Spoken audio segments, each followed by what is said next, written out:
toutes et tous, j'espère que vous vous portez à merveille et tout d'abord, bravo pour cette première semaine de challenge.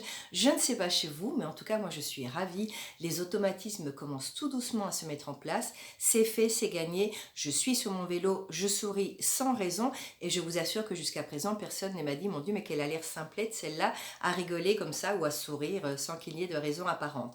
Alors pour ce qui est des prochaines semaines, on continue parce que vous savez qu'on sera là pendant 21 jours et après on continue jusqu'à 66 jours, le temps de vraiment bien incorporer l'habitude de sourire plus souvent et de dire merci plus souvent, mais on va commencer tout doucement à acquérir des techniques un petit peu plus développées et je vous propose aujourd'hui de travailler sur le changement d'interprétation.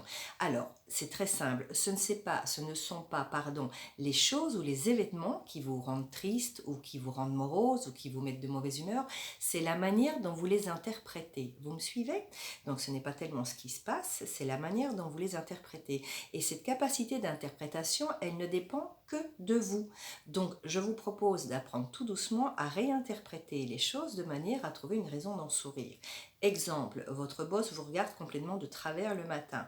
Vous pouvez commencer à dire « Oh, j'en ai marre de travailler avec mon ronchon, c'est toujours la même chose, c'est moi qui paye les pots cassés. » Ou « Oh mon Dieu, j'ai encore dû faire une connerie, qu'est-ce qui se passe ?» Dans les deux cas, je vous assure que vous n'allez pas sourire. Par contre, si vous vous imaginez « Oh, il a dû oublier sa paire de lentilles ce matin, ou il en a perdu une dans la voiture, ou sa femme vient de lui annoncer qu'il partait en vacances avec la belle famille », je vous assure que le sourire va arriver. C'est peut-être pas vrai, mais c'est pas ça qui est important. L'important, c'est de changer l'interprétation de manière à vous faire sourire. Attention, cherchez quand même à savoir ce qui se passe pour pouvoir vous améliorer par la suite. Mais n'allez pas directement et systématiquement vers les interprétations qui sont en général pas très sympathiques pour vous. Parce qu'en général, on a tendance à soit se culpabiliser en disant c'est ma faute, ou à se victimiser en disant c'est la faute de l'autre. Et là, on va essayer simplement de calmer le jeu en essayant de trouver une raison amusante de ce qui pourrait lui arriver. Donc on est dans le terrain de l'imagination et ça va nous permettre de calmer le jeu et de sourire.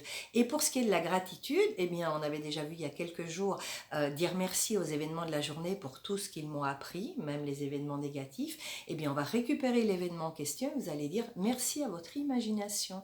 Merci très chère imagination pour me permettre d'interpréter les choses de manière à sourire plus souvent. Voilà, vous me suivez, c'était les 2 tips du jour. Je suis ravie d'être encore avec vous au bout d'une semaine. Vous êtes de plus en plus nombreux à m'envoyer des commentaires en privé. Ça viendra, à un moment vous les rendrez publics pour que tout le monde en profite. Mais je suis ravie d'être avec vous. Pensez à vous abonner, pensez à commenter, parlez-en autour de vous. Je veux un beau et grand sourire pour ce début de semaine et je vous dis à demain.